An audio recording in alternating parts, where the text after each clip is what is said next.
Hello everyone. In this video I'm going to start Unit 5 Green Skills of Employability Skills, and this employability skills part is common for all vocational education subjects like IT, IFM, AI etc. तो सबसे पहले इस unit 5 में introduction है और introduction में सबसे पहले यहाँ पर एक वर्ड यूज किया गया है इन्वायरमेंट। तो हमारे सराउंडिंग में जो भी नेचुरल लिविंग और नॉन लिविंग थिंग्स होते हैं ये सब इन्वायरमेंट बनाते हैं। जैसे कि हमारे सराउंडिंग में लिविंग थिंग्स होते हैं प्लांट्स, एनिमल्स, और नॉन लिविंग थिंग्स होते हैं जैसे कि माउंटेन्स, एयर, वाटर, सॉइल। तो ये सभी हमारे सराउंडिंग में हमारा एनवायरनमेंट बनाते हैं और ये एनवायरनमेंट हमारे डेली लाइफ को अफेक्ट करता है और ऐसे ही हमारी जो डेली एक्टिविटीज होती है वो भी एनवायरनमेंट को अफेक्ट करते हैं। इस वजह से हम कह सकते हैं कि एनवायरनमेंट और हमारा डेली रूटीन एक दूसरे से रिलेटेड है। जैसे कि एनवायरनमेंट में कुछ भी चेंजेस होते हैं तो उसके इफेक्ट हमें पता चलते हैं और उसके अकॉर्डिंग हमें अपना रूटीन चेंज करना पड़ता है। ऐसे ही हम कोई भी एक्टिविटीज करते हैं तो उसका इफेक्ट भी एनवायरनमेंट पे हम इजिली नोटिस कर सकते हैं। जैसे कि हम ज्यादा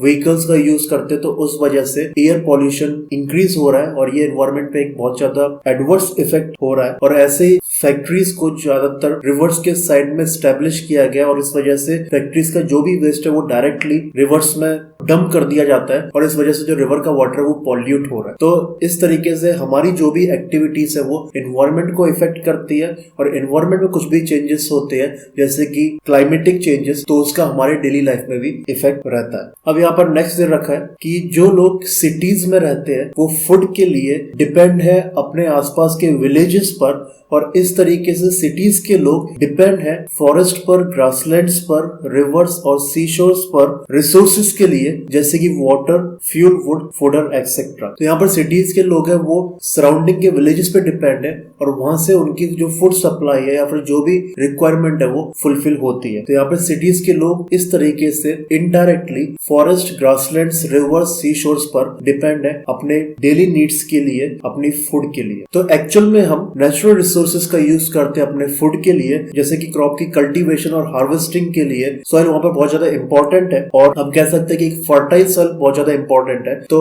इस तरीके से हम फूड के लिए नेचुरल रिसोर्सेज पे डिपेंड है जैसे कि सॉइल और इसी वजह से हमारी फूड की जो रिक्वायरमेंट है वो फुलफिल होती है। तो इस तरीके से हमारे आसपास सराउंडिंग में जो भी लिविंग और नॉन लिविंग थिंग्स है वो एनवायरनमेंट को बनाती है और हमारी लाइफ इन लिविंग और नॉन लिविंग थिंग्स पर बहुत ज्यादा डिपेंड है जो कि एनवायरनमेंट में एग्जिस्ट कर। नेक्स्ट पैराग्राफ में यहाँ पर दे रखा है कि पिछले कुछ सालों से हम अपने इकोनॉमिक ग्रोथ के लिए या फिर हम कह सकते हैं ज्यादा प्रॉफिट अर्न करने के लिए एनवायरनमेंट को हम प्रॉपरली यूज नहीं कर रहे हैं और इसका हम एक्सप्लॉइटेशन कर रहे हैं और इस वजह से एनवायरमेंटल पॉल्यूशन इंक्रीज हो रहा है। जैसे कि हम बहुत ज्यादा व्हीकल्स का यूज कर रहे हैं और इस वजह से एयर पॉल्यूशन बहुत इंक्रीज हो रहा है। हम बहुत ज्यादा फैक्ट्रीज को एस्टेब्लिश कर रहे हैं रिवर्स के साइड में और सिटीज भी रिवर्स के साइड से एस्टेब्लिश हो रही है। इस वजह से सिटीज और फैक्ट्रीज का जो भी वेस्ट है वो डायरेक्टली रिवर्स में डंप कर दिया जाता है और इस वजह से रिवर का वाटर बहुत ज्यादा पॉल्यूट हो रहा है। यहाँ पर एक एग्जांपल दिया गया है कि आजकल फार्मर्स अपने क्रॉप प्रोडक्शन को इंक्रीज करने के लिए फर्टिलाइजर्स, पेस्टिसाइड्स और हाइब्रिड क्रॉप्स का यूज कर रहे हैं। फर्टिलाइजर्स का यूज करते हैं ज्यादा क्रॉप प्रोडक्शन के लिए, पेस्टिसाइड्स का यूज करते हैं जो भी वहां पे इंसेक्ट्स या पर जो वीड्स है उनको डिस्ट्रॉय करने के लिए, और हाइब्रिड क्रॉप्स का यूज किया जाता है जिससे कि प्रोडक्शन बढ़ सके। लेकिन एक्चुअल में जो फर्टिलाइजर्स और पेस्टिसाइड्स है ये कंप्लीटली केमिकल से बनते हैं और इस वजह से जो सॉइल है वो अपनी फर्टिलिटी लूज करती जाती है और फर्टाइल लैंड इस तरीके से बैरन लैंड में कन्वर्ट हो रही है। तो इस तरीके से आज हम ज्यादा प्रॉफिट अर्न करने के लिए केमिकल्स जैसे कि फर्टिलाइजर्स, पेस्टिसाइड्स का यूज करते हैं फार्मिंग लैंड पे। लेकिन अगर हम कंटिन्यूसली इसी तरीके से अगर यूज करते जाएंगे तो हमारा जो नेचुरल रिसोर्स जो कि सॉइल है वो कंप्लीटली डैमेज हो जाएगा और फर्टाइल लैंड बैरन लैंड में कन्वर्ट हो जाएगी और फ्यूचर में हम उस लैंड का यूज नहीं कर पाएंगे फार्मिंग पर्पस के लिए और जो हमारी फूड की रिक्वायरमेंट है वो इस तरीके से कंप्लीट नहीं हो पाएगी। तो एक्चुअल में हमें ऐसे प्लान्स को बना के इम्प्लीमेंट करना चाहिए जहां पर हम अपनी आज की रिक्वायरमेंट को फुलफिल कर सके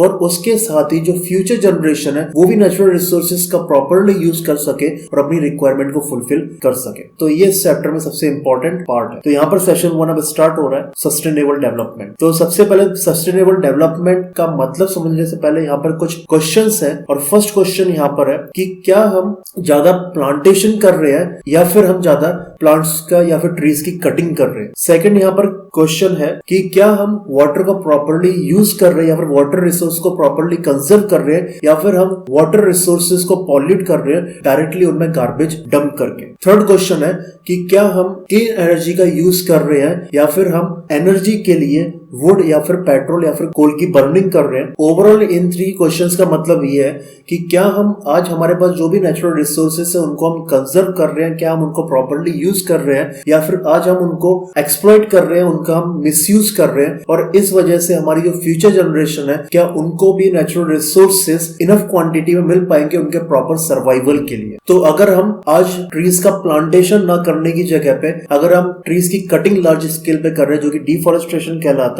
अगर आज हम वाटर रिसोर्सेज को कंजर्व करने की जगह पे अगर हम उनमें जो भी वेस्ट मटेरियल वो अगर डायरेक्टली डंप कर रहे हैं और अगर आज हम क्लीन एनर्जी का यूज ना करने की जगह पे हम फॉसिल फ्यूल्स का यूज कर रहे हैं एनर्जी के लिए, तो इस तरीके से हम बस अपने आज की ग्रोथ के बारे में सोच रहे हैं, हम अपने आज के डेवलपमेंट के बारे में सोच रहे हैं और अगर ऐसा ही अगर हम कंटिन्यू करेंगे तो फ्यूचर जनरेशन को नेचुरल रिसोर्सेज प्रॉपर क्वांटिटी में नहीं मिल पाएगा और फ्यूचर जनरेशन को अपने सर्वाइवल के लिए बहुत ज्यादा स्ट्रगल करना पड़ेगा। तो एक्चुअल में हमें अपने इमीडिएट डेवलपमेंट के बारे में नहीं सोचना चाहिए, हमें अपने आज के डेवलपमेंट के बारे में नहीं सोचना चाहिए, हमें अपने लॉन्ग टर्म डेवलपमेंट के बारे में सोचना चाहिए। मतलब कि रिसोर्सेज का यूटिलाइजेशन हमें इस तरीके से करना चाहिए कि हम अपनी आज की रिक्वायरमेंट्स को फुलफिल कर सके और इसके साथ ही जो भी नेचुरल रिसोर्सेज है वो फ्यूचर जनरेशन के लिए भी इनफ क्वांटिटी में रहे और वो इजिली फ्यूचर में सर्वाइव कर सके। तो सबसे पहले यहाँ पर सस्टेनेबल डेवलपमेंट बताया गया है कि क्या होता है और सबसे इंपॉर्टेंट क्वेश्चन है ये सेशन का। सस्टेनेबल डेवलपमेंट एक वो डेवलपमेंट है जिसमें हम अपनी आज की सभी नीड्स को कंप्लीट कर रहे हैं, फुलफिल कर रहे हैं, हम अपने प्रेजेंट से कंप्रोमाइज नहीं कर रहे हैं, लेकिन आज हम रिसोर्सेज को इस तरीके से यूज कर रहे हैं कि रिसोर्सेज हमारे फ्यूचर जनरेशन के लिए भी इनफ क्वांटिटी में अवेलेबल रहे और वो भी अपना इजिली सर्वाइवल कर सके, उन्हें फ्यूचर में अपने सर्वाइवल के लिए स्ट्रगल नहीं करना पड़े। और यहाँ पर हम एक बैलेंस मेंटेन करते हैं सस्टेनेबल डेवलपमेंट में अपने इकोनॉमिक ग्रोथ, अपने एनवायरमेंट का कंजर्वेशन के लिए और सोसाइटी के वेलफेयर के लिए। ये सस्टेनेबल डेवलपमेंट है। इसके बाद नेक्स्ट है इंपॉर्टेंस ऑफ सस्टेनेबल डेवलपमेंट। तो सस्टेनेबल डेवलपमेंट की जरूरत क्यों है तो ये यहाँ पर समझाया गया है। तो जिस तरीके से हम आज अपने इकोनॉमिक डेवलपमेंट के लिए नेचुरल रिसोर्सेज का कंजप्शन कर रहे हैं, इस तरीके से नेचुरल रिसोर्सेज हमारे सामने ही कंप्लीटली एग्जॉस्ट हो जाएंगे और फ्यूचर जनरेशन को नेचुरल रिसोर्सेज प्रॉपर क्वांटिटी में नहीं मिलेंगे और इस वजह से उन्हें बहुत ज्यादा स्ट्रगल करना पड़ेगा अपने सर्वाइवल के लिए। और उससे रिलेटेड यहाँ पे कुछ एग्जांपल्स दिए गए हैं। तो जैसे कि पॉपुलेशन बढ़ रही है और लोगों की इनकम बढ़ रही है, इस वजह से जो कंजप्शन है गुड्स का या फिर किसी भी चीज का वो भी बढ़ता जा रहा है, क्योंकि जैसे कि पॉपुलेशन बढ़ रही है तो ऑटोमेटिकली जो फूड का कंजप्शन है वो बढ़ रहा है और जैसे लोगों की इनकम बढ़ रही है उस वजह से भी जो चीजों का कंजप्शन है वो भी बढ़ रहा है। क्योंकि पहले जब लोगों की इनकम कम थी तो लोगों के घर में एक 4 व्हीलर और मैक्सिमम 2 व्हीलर्स होते थे, लेकिन आज हम इजिली नोटिस कर सकते हैं कि जैसे कि लोगों की इनकम बढ़ चुकी है तो हर एक घर के मेंबर के पास एक 2 व्हीलर और घर में 2 या 2 से ज्यादा 4 व्हीलर अवेलेबल रहते हैं। तो इस तरीके से जैसे कि पॉपुलेशन और इनकम बढ़ रही है, हमारा जो गुड्स का जो कंजप्शन है वो भी बढ़ता जा रहा है और इस वजह से इन चीजों के प्रोडक्शन के लिए जो नेचुरल रिसोर्सेज का जो कंजप्शन है वो भी बढ़ता जा रहा है। तो अगर सेम स्पीड से अगर हम नेचुरल रिसोर्सेज का कंजप्शन कंटिन्यू करते हैं तो फ्यूचर जनरेशन को नेचुरल रिसोर्सेज प्रॉपर क्वांटिटी में नहीं मिलेंगे और वहां पर उन्हें बहुत ज्यादा स्ट्रगल करना पड़ेगा। तो सोसाइटी को अब सोचना चाहिए कि उनकी डेवलपमेंट स्ट्रेटेजी कुछ इस तरीके से हो कि वो नेचुरल रिसोर्सेज का यूटिलाइजेशन प्रॉपरली करे और एनवायरमेंट इस डेवलपमेंट में डैमेज नहीं होना चाहिए, उसे हमें कंजर्व करके रखना है। और सस्टेनेबल डेवलपमेंट तभी पॉसिबल होगा जब हर एक पर्सन अपने लाइफ स्टाइल में ये इंक्लूड कर लेगा कि उसको नेचुरल रिसोर्सेज का एक्सप्लॉइटेशन नहीं करना है, उसे नेचुरल रिसोर्सेज का कंजर्वेशन करना है। क्योंकि हम जानते हैं कि